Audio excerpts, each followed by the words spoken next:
Welcome to INTERGENDERACTION, an Erasmus Plus project funded by the European Commission. In this chapter, we'll talk about values and priorities at work, what they are, the different types, and why they matter.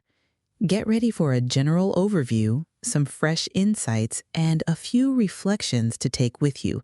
Let's get started.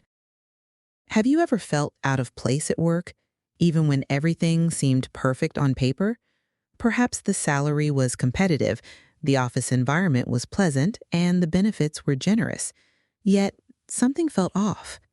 That something might be a misalignment of values. So, what exactly are values? Values are the principles and beliefs that guide our decisions, shape our behavior, and influence how we relate to the world around us. You can't always see them.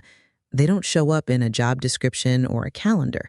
But they're always there, beneath the surface, shaping what we pursue, what we tolerate, what we walk away from. They're not random or superficial. They come from where we come from, our culture, our family, the experiences that shape us, even the education we receive. And they aren't set in stone. As we grow and learn, our values can shift, sometimes subtly, sometimes dramatically. Some values are almost universal, like respect, fairness, responsibility, and empathy. These aren't just personal ideals. They're principles shared across cultures, and they appear in foundational texts like the Universal Declaration of Human Rights. But how do these values actually show up in our daily work life? We can think about values in the workplace in three main layers. First, there are individual values. These are your own personal beliefs and priorities shaped by everything you've experienced. They're things like creativity, independence, fairness, or adventure. We all hold many values, but usually only a few are truly important to us at any given time. These core personal values act like an internal compass, helping us make decisions and live authentically. So, personal values center you and connect you to what really matters.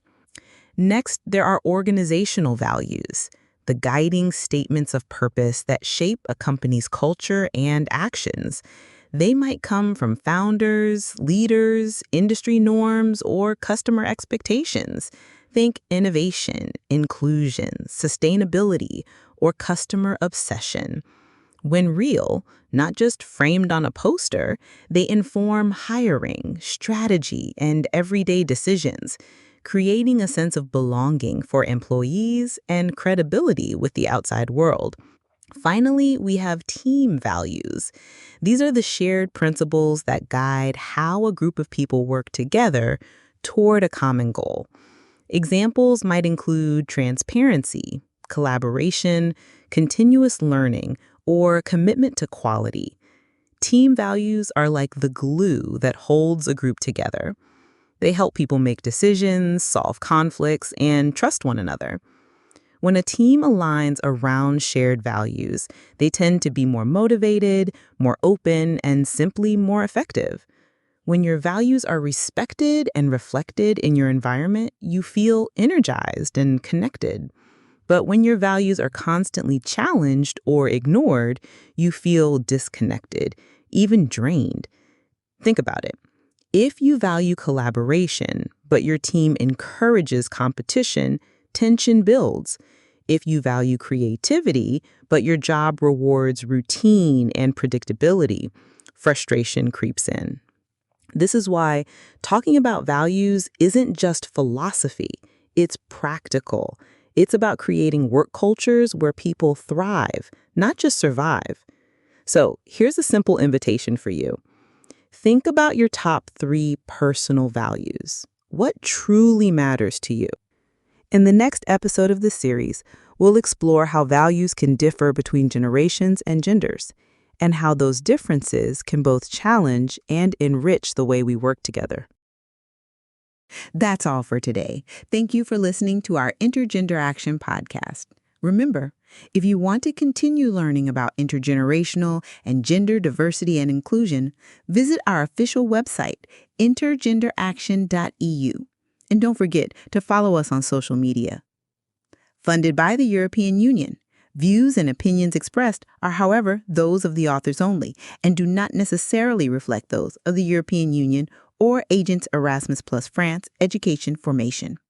Neither the European Union nor the granting authority can be held responsible for them. This work is licensed under the Creative Commons Attribution Share-alike 4.0 International License.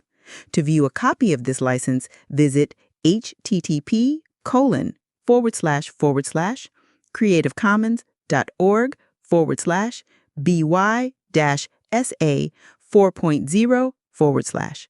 Logos are excluded from this license.